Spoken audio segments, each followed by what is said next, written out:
Setiap tahun, planet kita ini kedatangan 80 juta penduduk baru loh. Nah, kali ini kita akan coba bedah bareng-bareng kekuatan apa sih yang ada di balik angka sebesar itu, yaitu dinamika kependudukan global. Angkanya gede bawak banget ya. Beneran loh, lebih dari 80 juta orang setiap tahunnya. Coba bayangin, itu kayak kita nambahin satu negara seukuran Jerman setiap tahun. Nah, ini yang bikin makin menarik. Coba deh perhatiin kecepatannya. Sejak tahun 70-an, kita itu cuma butuh sekitar 12-15 tahun aja buat nambah 1 miliar orang lagi di planet ini. Cepet banget kan? Oke, jadi gimana cara kita ngebaca ini semua? Tenang, kita akan bedah satu persatu. Mulai dari skala global, terus kita zoom in sampai ke tingkat kota. Ini dia peta perjalanan kita. Sip, kita mulai dari yang pertama. Proyeksi masa depan. Kira-kira populasi kita ini mau ke arah mana ya?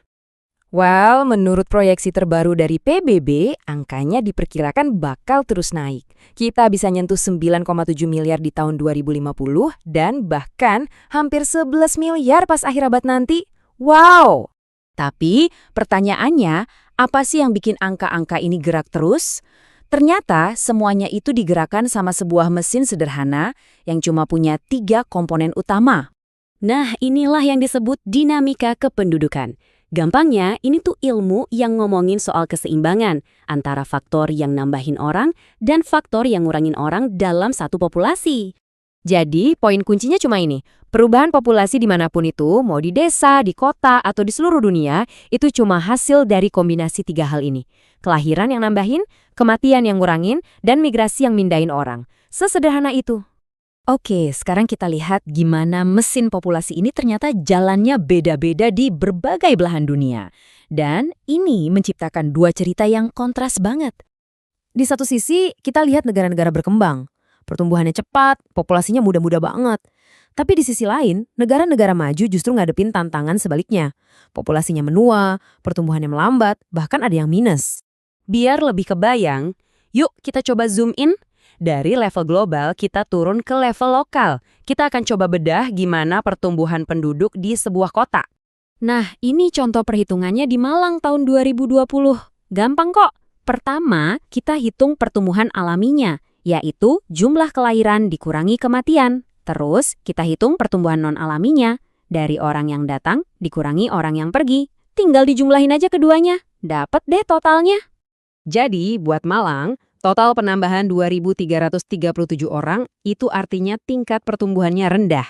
Nah, angka ini sebetulnya bisa cerita banyak loh.